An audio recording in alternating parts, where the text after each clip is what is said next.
Hi, if you're involved in AI video or follow what's happening in this field, you've surely come across the name Higgsfield and stories about the next big version of the Kling model. So it's important to say right away that nothing has been officially confirmed yet. This is not a review, not a tutorial, and not a walkthrough of a finished product. In this video, we talk exclusively about what's publicly known so far, the signals shared by Higgsfield himself, and what creators expect from Kling 3.0 and why there's so much buzz around this update. If these expectations are even partially met, Kling 3.0 could represent a significant step forward for AI video generation. Let's go through what's known so far and why everyone is eagerly awaiting this launch. To put all this in the right context and not speculate blindly, let's look at what's publicly available so far. What you're looking at now is the official Higgsfield blog post that deals precisely with the expectations and signals surrounding Kling 3.0, based on community discussions and previous announcements. And just to reiterate, these are expectations and public signals, not confirmed specifications. What immediately stands out throughout this text is that Kling 3.0 is positioned as a serious, production-ready AI video generation. The main recurring themes are consistency, greater control, and a more streamlined workflow. In other words, fewer random results and more reliability. The first and probably most important topic everyone is talking about is stronger consistency.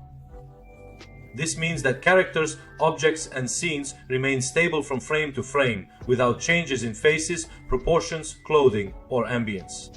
If you've ever worked with AI video, you know this is one of the biggest issues, so it's no surprise that consistency is at the top of the list of expectations.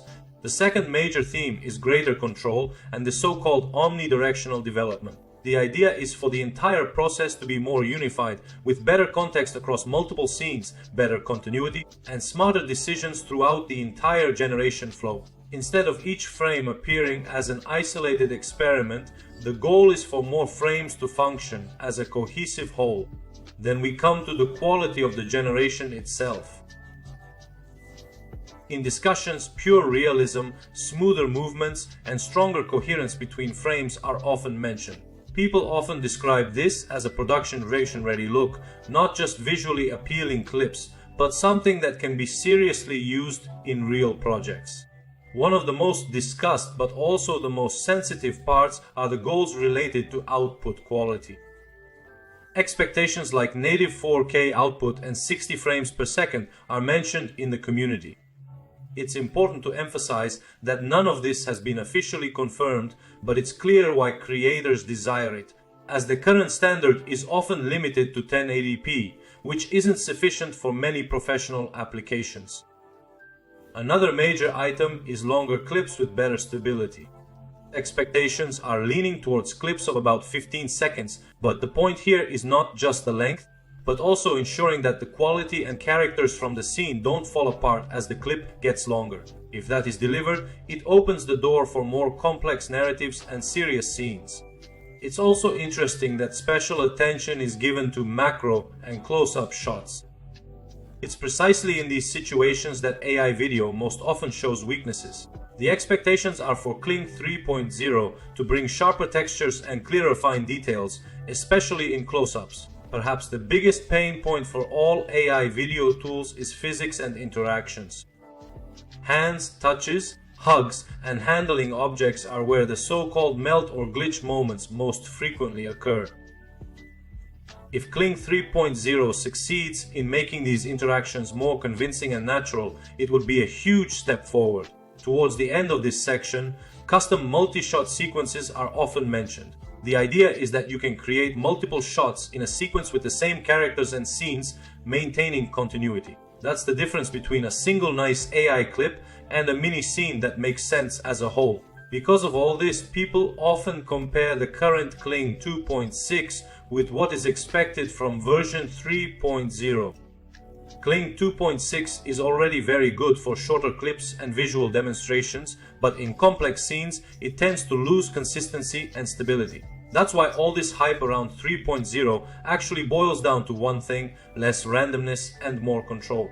In addition to the blog, there are also official signals from Higgsfield's account on X. Such teaser posts are typical for the pre-release phase.